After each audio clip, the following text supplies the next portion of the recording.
Welcome to పురాలుకల్.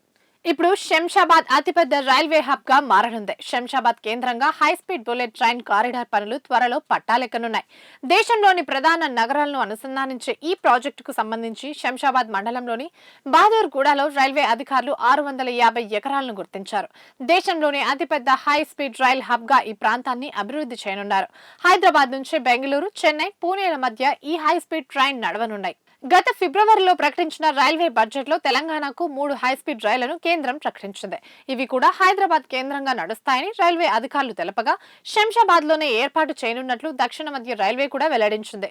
దీనికి సంబంధించి భూముల కోసం పరిశీలన జరుపుతున్న అధికారులు శంషాబాద్ మండలంలోని బహదూర్గూడలో 650 ఎకరాలు గుర్తించారు. ఇక్కడి నుంచే కేంద్రం ప్రకటించిన హైస్పీడ్ రైళ్లను నడపనున్నారు. దీంతో శంషాబాద్ దేశానికి అతిపెద్ద రైల్వే హబ్ గా ప్రధాన నగరాలను కలిపే ఏకైక హైస్పీడ్ కారిడార్ గా అభివృద్ధి కానుంది.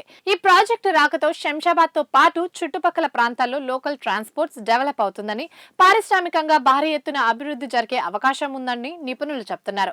ఇప్పటికే అంతర్జాతీయ విమానాశ్రయంతో దేశంలోనే ఖరీదైన ప్రాంతంలో ఒకటిగా నిలిచిన శంషాబాద్ తాజాగా హైస్పీడ్ రైల్వే హబ్ ఏర్పాటుతో మరోసారి హాట్ టాపిక్ గా మారింది.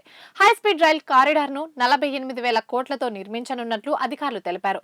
భూముల ఎంపిక ప్రక్రియ పూర్తయిన వెంటనే హైదరాబాద్, బెంగళూరు, హైదరాబాద్, చెన్నై కారిడార్ల డిపిఆర్ రూపొందించనున్నట్లు అధికారులు తెలిపారు.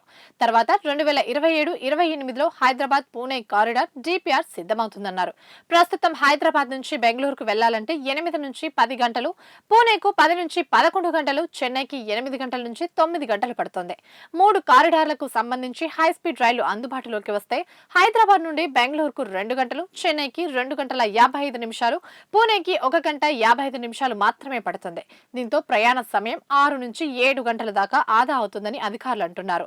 దీనివల్ల ఎవరైనా ఒకే వర్కింగ్ డేలో 3 నగరాల్లో ఏ సిటీకైనా అతి తక్కువ సమయంలో వెళ్లిపోవచ్చు. ఈజీ స్పీడ్ కనెక్టివిటీ వల్ల వివిధ జాతీయ, అంతర్జాతీయ సంస్థలు నగరంలో పెట్టుబడులు పెట్టేందుకు కూడా ముందుకు వస్తాయని ప్రభుత్వం భావిస్తోంది.